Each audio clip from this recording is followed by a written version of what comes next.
Today, let me teach you how to make Greek Avgolemono, one of my favorite recipes that my grandma used to make to me as a child. I used to eat like 90% bread and a bit of the soup as a dip, but nowadays I appreciate it for what it is, and I also use a bit more rice to make it a bit thicker. We begin by making a broth with a whole chicken, some spices like salt, pepper, and oregano and thyme, as well as rosemary.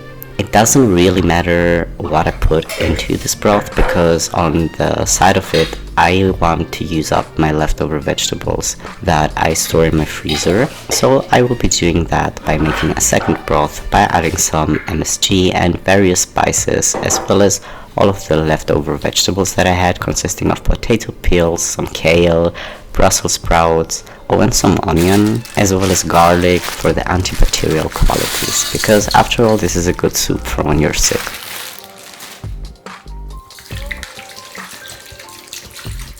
Make sure to use the whole chicken with the bones and the skin, so it will be better for the broth later.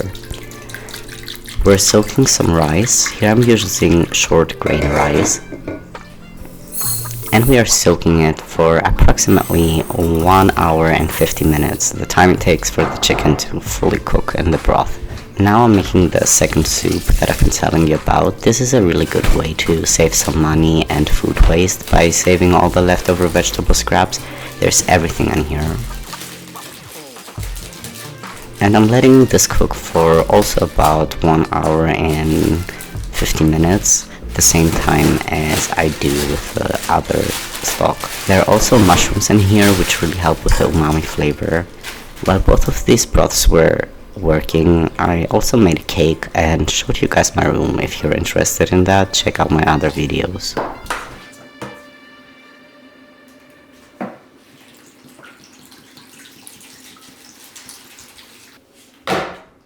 By the end of it, we are using 1.5 liters from the broth for our recipe, and the rest of it we are saving.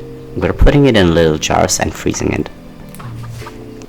Make sure to remove any foam that comes up when you're boiling the chicken. I'm not entirely sure why you do that, but I know that you have to do it, so do it as well.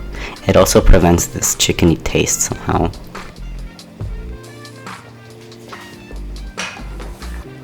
I'm straining the vegetable broth that has been cooking into the chicken stock and let it boil for just a tiny bit longer.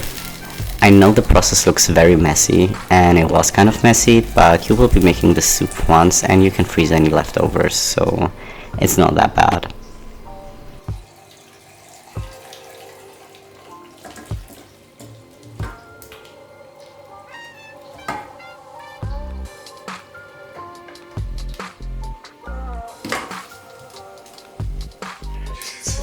Strain the rice and then add it to the chicken stock.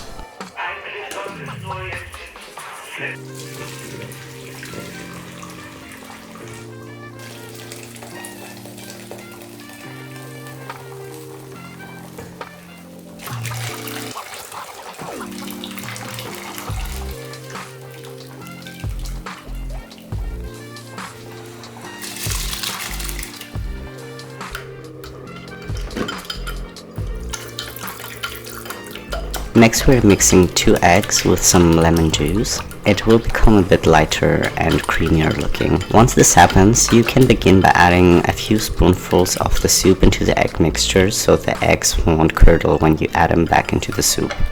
My eggs have now started to steam a little, so that's a good sign that it's about time to add them. Make sure to immediately whisk once you add the eggs to again prevent any curdling of the eggs.